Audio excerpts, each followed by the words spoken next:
Item 3.1.1. Matricialidade sociofamiliar.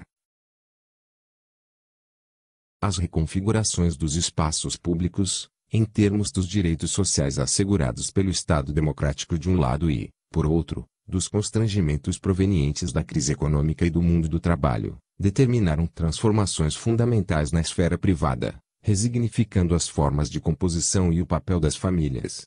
Por reconhecer as fortes pressões que os processos de exclusão sociocultural geram sobre as famílias brasileiras, acentuando suas fragilidades e contradições, faz-se primordial sua centralidade no âmbito das ações da política de assistência social, como espaço privilegiado e insubstituível de proteção e socialização primárias, provedora de cuidados aos seus membros, mas que precisa também ser cuidada e protegida.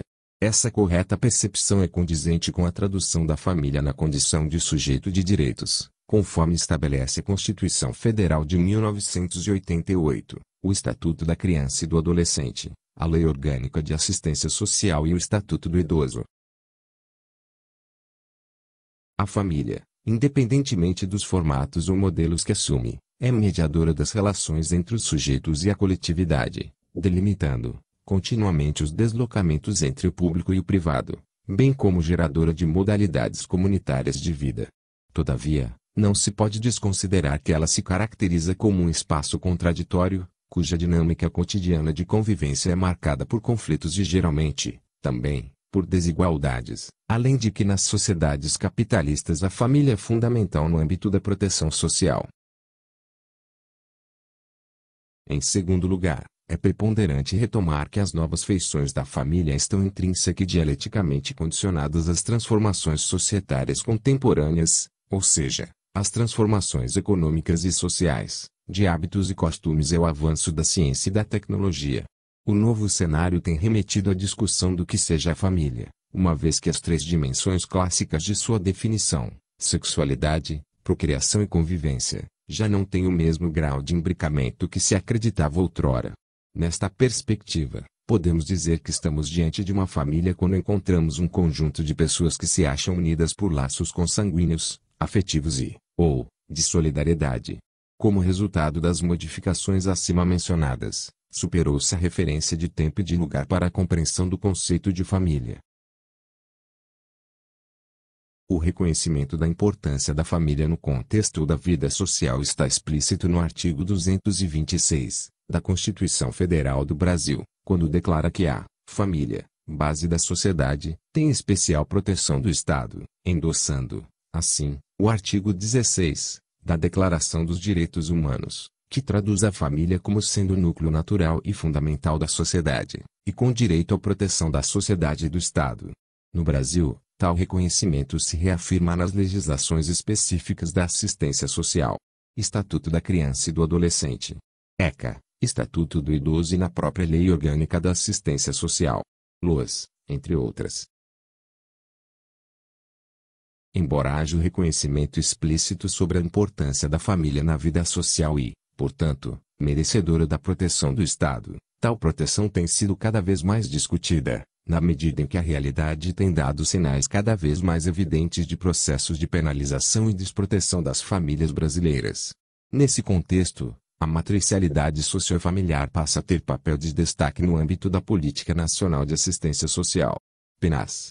Esta ênfase está ancorada na premissa de que a centralidade da família e a superação da focalização, no âmbito da política de assistência social, repousam no pressuposto de que para a família prevenir, proteger, promover e incluir seus membros é necessário, em primeiro lugar, garantir condições de sustentabilidade para tal. Nesse sentido, a formulação da política de assistência social é pautada nas necessidades das famílias, seus membros e dos indivíduos. Essa postulação se orienta pelo reconhecimento da realidade que temos hoje através de estudos e análises das mais diferentes áreas e tendências. Pesquisas sobre população e condições de vida nos informam que as transformações ocorridas na sociedade contemporânea, relacionadas à ordem econômica, à organização do trabalho, à revolução na área da reprodução humana, à mudança de valores e à liberalização dos hábitos e dos costumes, bem como ao fortalecimento da lógica individualista em termos societários, redundaram em mudanças radicais na organização das famílias. Dentre essas mudanças pode-se observar um enxugamento dos grupos familiares, famílias menores, uma variedade de arranjos familiares, monoparentais, reconstituídas, além dos processos de empobrecimento acelerado e da desterritorialização das famílias gerada pelos movimentos migratórios. Essas transformações, que envolvem aspectos positivos e negativos, desencadearam um processo de fragilização dos vínculos familiares e comunitários e tornaram as famílias mais vulneráveis. A vulnerabilidade à pobreza está relacionada não apenas aos fatores da conjuntura econômica e das qualificações específicas dos indivíduos, mas também às tipologias ou arranjos familiares e os ciclos de vida das famílias. Portanto, as condições de vida de cada indivíduo dependem menos de sua situação específica que daquela que caracteriza sua família. No entanto, percebe-se que na sociedade brasileira, dadas as desigualdades características de sua estrutura social, o grau de vulnerabilidade vem aumentando e com isso aumenta a exigência das famílias desenvolverem complexas estratégias de relações entre seus membros para sobreviverem. Assim, essa perspectiva de análise reforça a importância da política de assistência social no conjunto protetivo da Seguridade Social, como direito de cidadania, articulada à lógica da universalidade.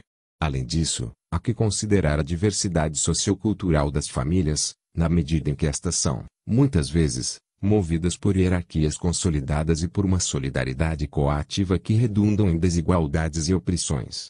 Sendo assim, a política de assistência social possui papel fundamental no processo de emancipação destas, enquanto sujeito coletivo. Postula-se, inclusive, uma interpretação mais ampla do estabelecido na legislação, no sentido de reconhecer que a concessão de benefícios está condicionada à impossibilidade não só do beneficiário em prover sua manutenção, mas também de sua família. Dentro do princípio da universalidade, portanto, objetiva-se a manutenção e a extensão de direitos, em sintonia com as demandas e necessidades particulares expressas pelas famílias. Nessa ótica, a centralidade da família com vistas à superação da focalização, tanto relacionada às situações de risco como a de segmentos, sustenta-se a partir da perspectiva postulada. Ou seja, a centralidade da família é garantida à medida que na assistência social, com base em indicadores das necessidades familiares, se desenvolve uma política de cunho universalista, que em conjunto com as transferências de renda em patamares aceitáveis se desenvolva, prioritariamente, em redes socioassistenciais que suportem as tarefas cotidianas de cuidado e que valorizem a convivência familiar e comunitária.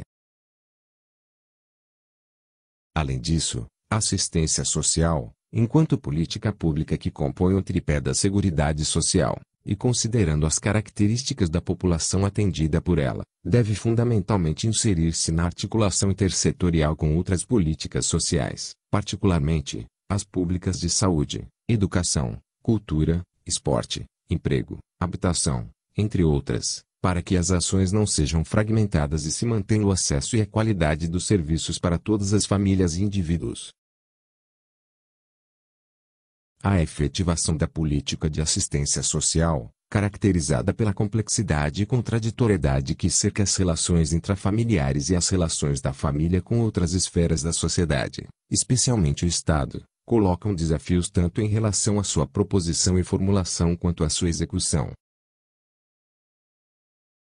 Os serviços de proteção social, básica e especial, voltados para a atenção às famílias deverão ser prestados, preferencialmente, em unidades próprias dos municípios, através dos Centros de Referência da Assistência Social Básico e Especializado.